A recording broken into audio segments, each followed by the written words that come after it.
Are there ever scenarios, either horror stories or scenarios where I can see you getting in certain situations that are awfully sticky as well? Yes. And how you disengage. Honey is sticky. It is sticky. Yes. Right. So can you give us some examples? One time I was on a date with a guy and we were at dinner. On a fake date? On a fake date, Okay. yeah.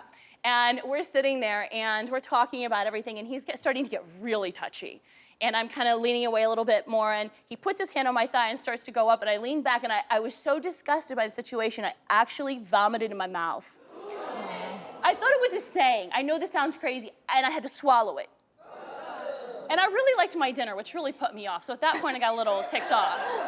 This food is really good. I bet she didn't want to kiss you after that, right? She didn't know. She didn't know what I did because I had to swallow it really fast. And so then you start to choke, you're like, and you're like, you need water. He's like, oh, are you okay? Are you okay? And starts to touch you more. Are you okay? You're like, no, don't. I'm okay. But you got to go along with it. So yeah, I have run into some really awful or awkward situations. So now that we've defined honey trapping, let's talk about, is this healthy? So join us now, relationship therapist Keandra Jackson, to weigh in. I am fascinated by this, and I empathize with anyone who would hire someone like Elizabeth, but is this a healthy way to catch a cheater? You know, I would have to agree with the poll and the audience and actually say no on this one. And I say that because if you have to go to the lengths of actually hiring a private investigator or a honey trapper, that's an indicator that things are already horrible in your relationship. Something's some off. lack of trust. And you know, I thought about it from a different perspective too. What about if you are the person being honey trapped, right? And you're not doing anything? So think about how that person must feel, because you're going to create a reciprocity of mistrusting your relationship, because now that person won't trust you either. Actually, if you don't know, you'd be like, yeah, I still got it. This girl's into me. Hey, honey, this girl's hitting on me like crazy at the gym. Will you do that too? I mean, can we hire you just to make you feel good about yourself? But then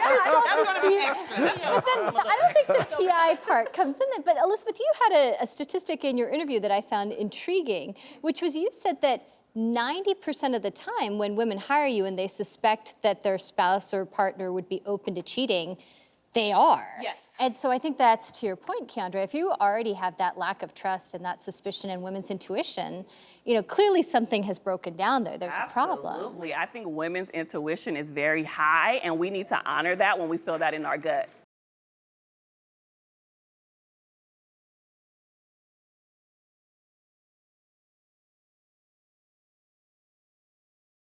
The doctors. 12 years in!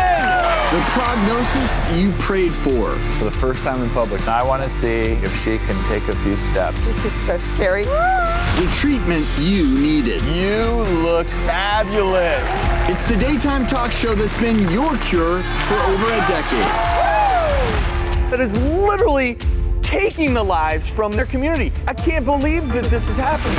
With the issues affecting your health right now. It is not housing, it is not economic inequality, it is a health crisis. I lied to you, and I lied to you.